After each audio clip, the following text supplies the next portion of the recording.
demokrasi yang kita adakan, misalnya kita menghilangkan titulatur.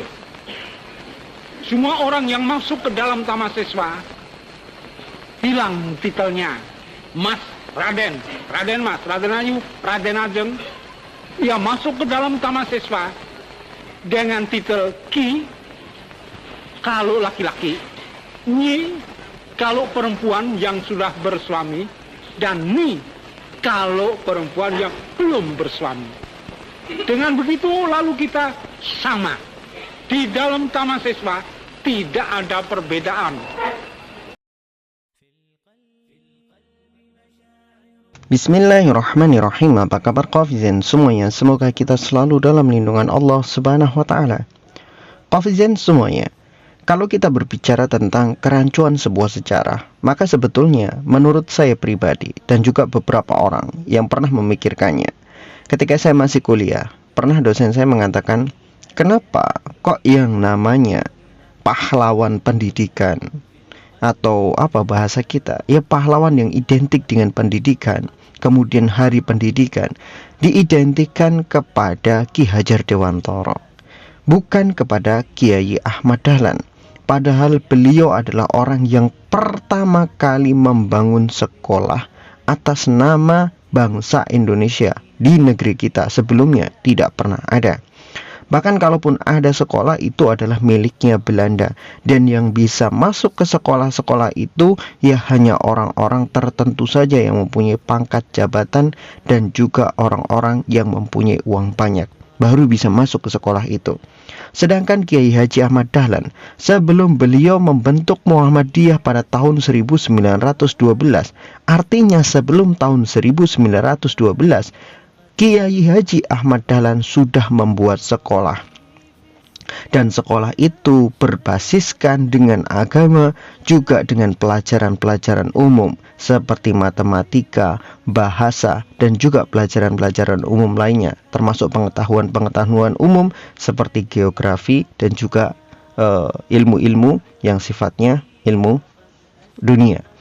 Tetapi kenapa kok yang justru jadi pahlawan tentang masalah kependidikan itu adalah Ki Hajar Dewantara, yang notabene-nya lebih dari 10 tahun setelah Kiai Haji Ahmad Dahlan bikin sekolah pertama di Indonesia, beliau baru membuat sekolah. Baru bikin sekolah setelah sekian tahun dari Kiai Haji Ahmad Dahlan. Artinya orang yang pertama bikin sekolah adalah Kiai Haji Ahmad Dahlan. 10 tahun selanjutnya Ki Hajar Dewantara baru membuat sekolah. Tapi anehnya yang jadi pahlawan pendidikan justru malah Ki Hajar Dewantara. Ada apa sebetulnya dengan negeri kita ini? Jadi begini Koefisien semuanya, memang banyak hal yang membuat kita itu tercengang dengan berbagai macam doktrin-doktrin dari negeri kita. Contoh adalah pahlawan revolusi, ada pahlawan nasional dan lain sebagainya. Kenapa tidak pernah disebut mereka, para ulama, para kiai, itu disebut sebagai pahlawan-pahlawan Islam? Mereka lebih suka menyebutnya sebagai pahlawan nasional, pahlawan revolusi, dan pahlawan-pahlawan lain. Padahal kalau kita berbicara tentang sejarah, para pahlawan dulu itu juga mereka berjuang menggunakan takbir Allahu Akbar, yang mereka bebaskan bukan hanya sekedar negara, tetapi yang mereka perjuangkan juga masalah agama mereka. Ini yang lucu dari negeri kita. Maka pada dasarnya mereka ini bukan hanya sekedar pahlawan di hati umat Islam, tetapi mereka adalah mujahid. Kita selalu dicekoki bahwa mereka ini pahlawan, murni memperjuangkan negara. Mereka menghilangkan unsur-unsur agama di sana. Sama juga ketika kita berbicara tentang bangsa Indonesia. Kenapa bangsa Indonesia yang mayoritasnya menduduki penduduk paling banyak di negeri Indonesia, tapi hukumnya bukan hukum Islam?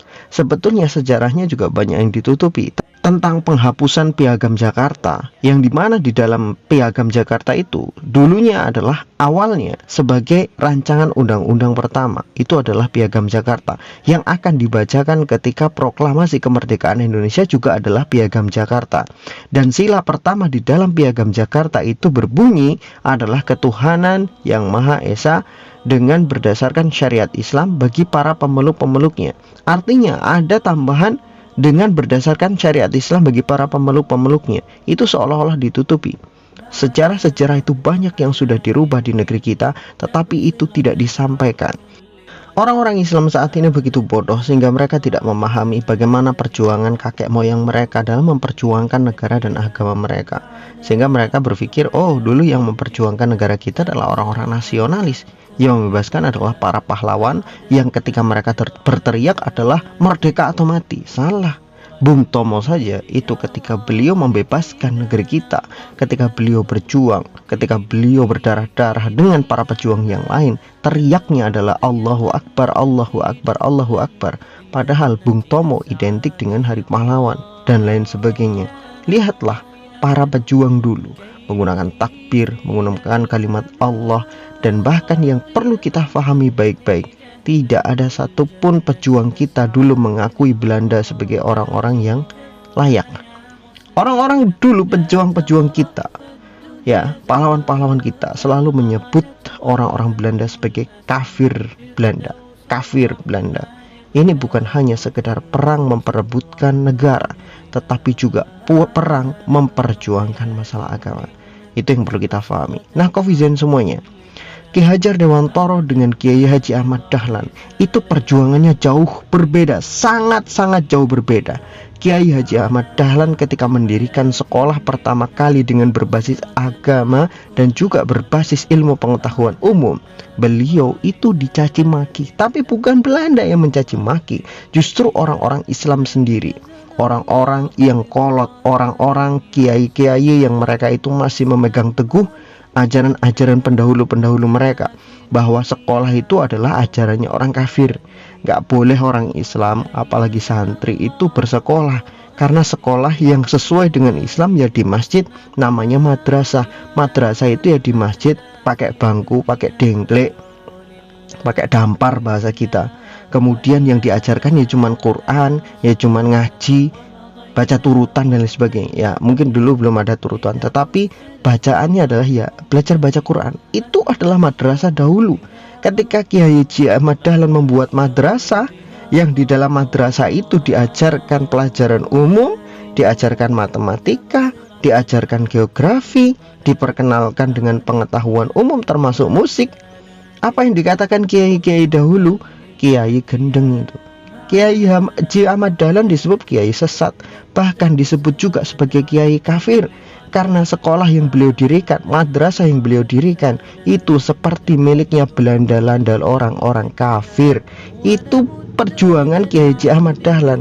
Jadi kalau berbicara tentang perjuangan, siapa yang lebih berjuang tentang pendidikan di negeri kita, Kiai Haji Ahmad Dahlan adalah orang yang paling berjuang untuk masalah pendidikan, dan beliau mengaplikasikan semua perjuangan itu dalam bentuk sekolah dan madrasah.